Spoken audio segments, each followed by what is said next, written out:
Assalamualaikum warahmatullahi wabarakatuh. Selamat malam, selamat berjumpa kembali bersama saya Ribu Tawani di Serbuk Senin Berbuku. Seperti biasa, di Serbuk ada buku yang siap kami hadirkan untuk Anda di ruang dengar Anda pastinya.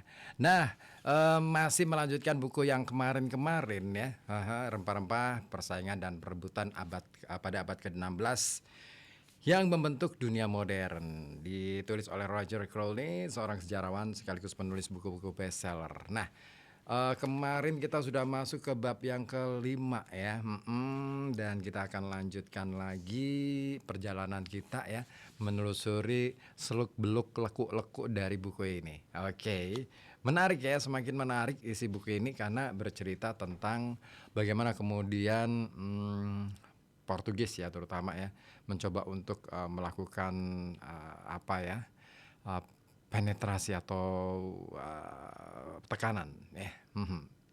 Baik, tanpa berpanjang lebar lagi basa-basinya, kita langsung saja ke bagian berikutnya. Saya akan bacakan untuk Anda dan Anda kawan, kalau ingin kasih komen juga boleh ya di 0855420912, atau juga yang katakanlah misalkan ingin komen di live TikTok juga boleh ya di tukang ngoceh. Baik, saya akan bacakan untuk Anda di bagian berikutnya. Saat Pires dan rombongannya yang jumlahnya makin berkurang masih berada dalam tahanan rumah yang kian diperketat, armada Portugis lainnya sedang dalam perjalanan.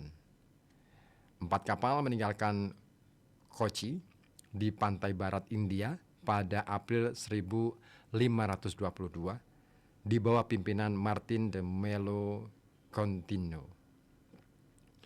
Perintah raja dari Lisbon yang berada jauh di benua Eropa mengulangi permintaan untuk membuat perjanjian persahabatan dan mendapatkan izin untuk membangun benteng di Tunmen. Untuk tujuan ini, ekspedisi tersebut membawa duta besar kedua guna membina hubungan dengan kaisar. Barulah ketika armada itu mencapai Malaka, Coutinho mengetahui situasi yang sebenarnya dari orang-orang yang lolos dari konfrontasi di lautan pada tahun sebelumnya. Dia memutuskan untuk melanjutkan misinya. Keempat kapal tersebut bersama dengan 2 buah jung bermuatan merica dan membawa 300 tentara yang cukup untuk menjaga sebuah benteng berangkat pada Juli. Saat muncul di mulut Sungai Mutiara pada Agustus, armada patroli Jung Tiongkok telah menunggu mereka. Orang-orang Portugis telah salah menilai sifat kekaisaran Ming. Mereka tiba dengan riang gembira, berharap dapat membina hubungan baik dan mendirikan pos perdagangan. Namun, mereka mendapati diri mereka menghadapi pertempuran maritim yang dahsyat di lepas pantai Tunmen, yang menyebabkan kedua belah pihak menderita korban jiwa dan kubu Portugis kehilangan 2 kapal sebelum akhirnya mundur ke Malaka. Kubu Tiongkok menahan 42 orang tawanan. Mereka juga merampas beberapa meriam perunggu unggulan khas Eropa yang kemudian mereka tiru dan mereka pasang untuk memperkuat pertahanan pantai.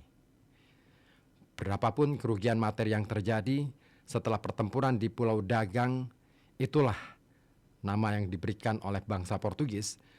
Semua harapan mereka untuk menjalin persahabatan dengan Kekaisaran Ming telah sirna. Kejadian itu menghancurkan prospek perdagangan legal dengan Tiongkok selama bertahun-tahun setelahnya. Konsekuensinya langsung terasa bagi Tom Pires. Pada 14 Agustus, catat Vieira, mereka memasang belenggu di tangan Tom Pires dan rombongannya, serta rantai besi di kaki mereka. Belenggu mengekang pergelangan tangan, lalu mereka menyita semua harta benda yang kami miliki. Mereka digiring melalui jalanan dengan rantai di leher mereka menuju rumah tahanan.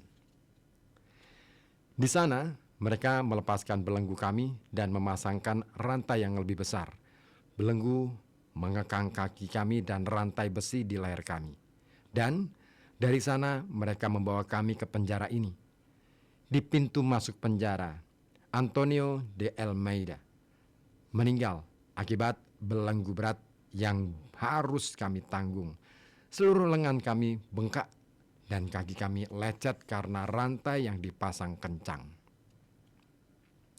Sebelum malam tiba, mereka kembali memisahkan orang-orang dari Tompires.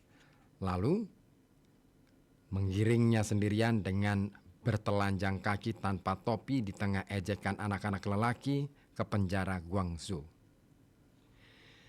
Sebuah permintaan diajukan kepada sang Mandarin bahwa kami telah datang untuk memata-matai negara dan kami adalah perampok. Oleh karenanya kami harus segera dihukum mati. Para tahanan diberitahu bahwa mereka hanya punya waktu 2 hari untuk hidup. Keesokan harinya menghadirkan kejutan. Para penjaga melepaskan belenggu kami, yang jika kami tanggung 1 hari lebih lama, niscaya kami semua pasti akan mati karenanya. Dan mereka membawa Tompires kembali ke penjara ini. Sang Mandarin telah memerintahkan pembebasan para tahanan. Pengeksekusian duta besar membutuhkan persetujuan kaisar. Mereka hampir saja tidak terselamatkan. Nasib orang-orang yang terperangkap dalam pertempuran laut berbeda-beda, dan beberapa di antara mereka, seperti Vasco Calvo, berhasil mengeklaim bahwa mereka adalah bagian dari kedutaan resmi. Yang lainnya ditangkap dan dijebloskan ke dalam penjara.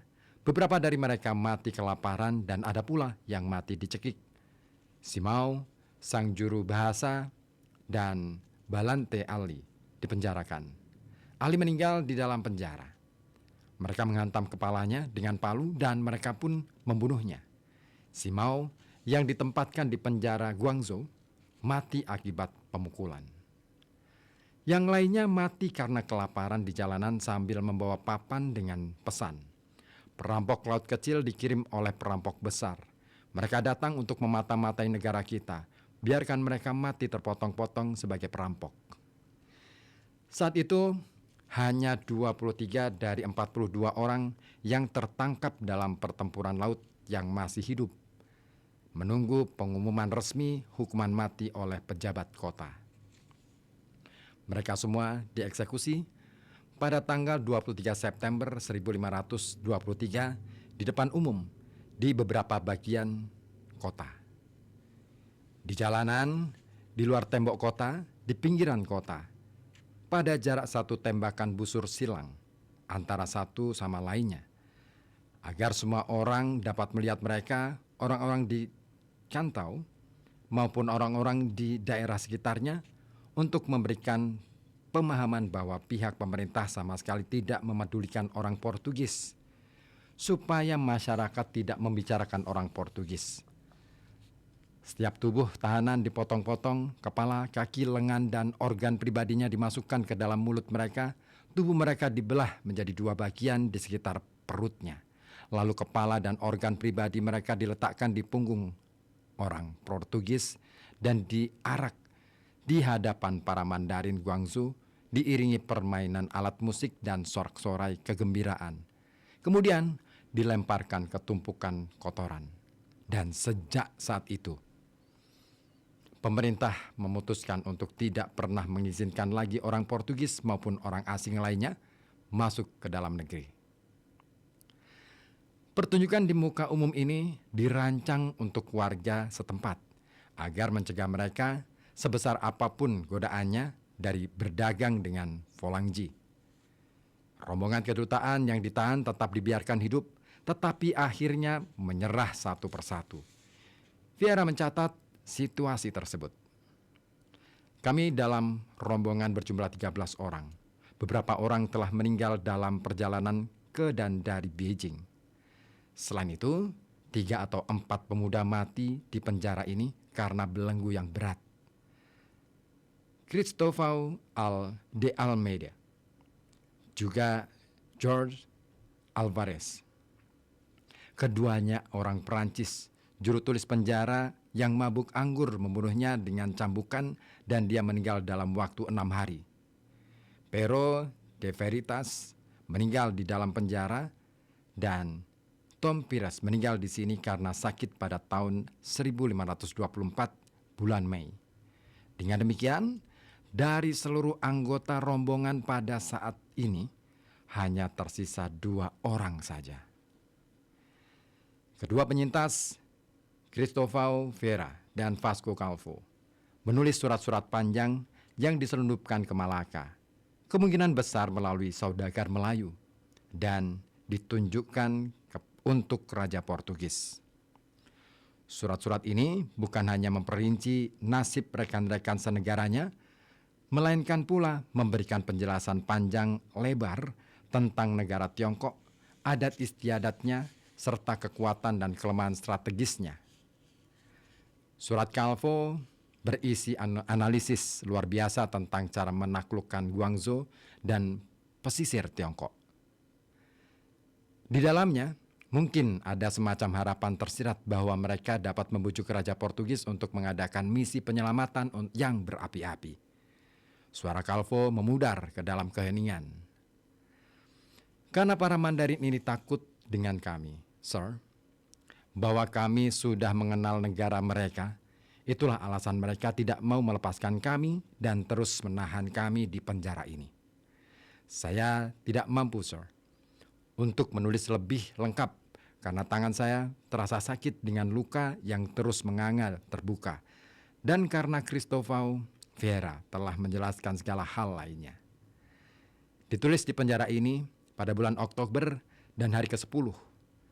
Berdoa kepada Tuhan kami untuk terus menjaga dan melimpahkan keamanan bagi Anda kemanapun yang mulia pergi. Hamba yang mulia, Vasco Calvo. Kedua lelaki tersebut diperkirakan meninggal dalam tahanan pada suatu waktu tahun 1530-an. Tidak ada surat Tom Pires dari Tiongkok yang bertahan, tetapi ada cerita aneh tentang nasibnya. Terlepas dari klaim Calvo, mungkin saja Pires tidak mati di penjara Guangzhou, begitu pula Calvo. Pada tahun 1543, seorang pengelana Portugis bernama Fernão Mendes Pinto tiba di Tiongkok. Pinto mirip dengan Marco Polo, pencerita kisah-kisah energik di mana keberadaan di mana kebenaran, desas-desus dan cerita rekaan telah sedemikian rupa bercampur aduk sehingga orang Portugis memelesetkan namanya menjadi Mentes. Apakah kamu berbohong? Namun demikian, sebagian besar cerita si pembohong telah diverifikasi, termasuk ceritanya bahwa di suatu tempat di Tiongkok, dia bertemu dengan seorang perempuan Kristen Tionghoa Portugis bernama Ines de Leiria. Lengannya dihiasi tato salib. Dia hanya bisa sedikit berbahasa Portugis dan dia punya kisah untuk diceritakan. Ayahnya adalah Tom Pires. Ayahnya dan Calvo telah dibuang ke pedalaman Tiongkok. Dia telah menikahi ibunya sekian tahun yang lalu dan tinggal dalam pengasingan, meninggal sekitar tahun 1540. Pada saat pertemuan itu, Calvo masih hidup. Nasib dan keberuntungan para petualang Eropa yang menjelajahi dunia ini sungguh banyak yang beragam. Sebagian tenggelam dalam kapal karam, sebagian diperbudak di pulau-pulau Pasifik, sebagian menetap di Maluku, sebagian menikahi perempuan pribumi di Goa, sebagian menjadi bajak laut di delta Mekong dan tentara bayaran untuk raja-raja Thailand, meninggalkan jejak DNA mereka di Polinesia. Di antara keheningan, kisah-kisah menakjubkan menceritakan tentang penemuan, takdir, dan petualangan. Bangsa Portugis mempelajari semua yang bisa mereka pelajari tentang Tiongkok. Sejarawan João de Barros adalah orang Eropa pertama yang menyebutkan tentang tembok besar. Kegiatan mata-mata di Guangzhou memang disengaja. Ada sebuah pemikiran yang diusulkan dalam surat Calvo, bahwa bangsa Portugis bisa saja menaklukkan Tiongkok bagian selatan. Sebuah pemikiran yang terus bertahan dalam skema mimpi bangsa Portugis dan Spanyol selama sisa abad tersebut. Ya, menarik ya. Ini bagian akhir dari bagian pertama di bab kelima. Ternyata menarik juga nih. Ekspedisi Portugis tidak tembus ke Tiongkok karena ya itu tadi. Tiongkok begitu ketat untuk melindungi negaranya. Keren. Saya sapa dulu yang sudah bergabung di live TikTok. Ada siapa ini? Cara ya Allah, karamel macchiato ya. Ignadiana, ada siapa lagi? Ada, wait for minute please. Banyak banget nih yang sudah. User 823 ya. Mas Eko, Desi Gilang, kakak senior toko apa nih? Pokoknya semua ya. Thank you yang sudah bergabung di live TikTok.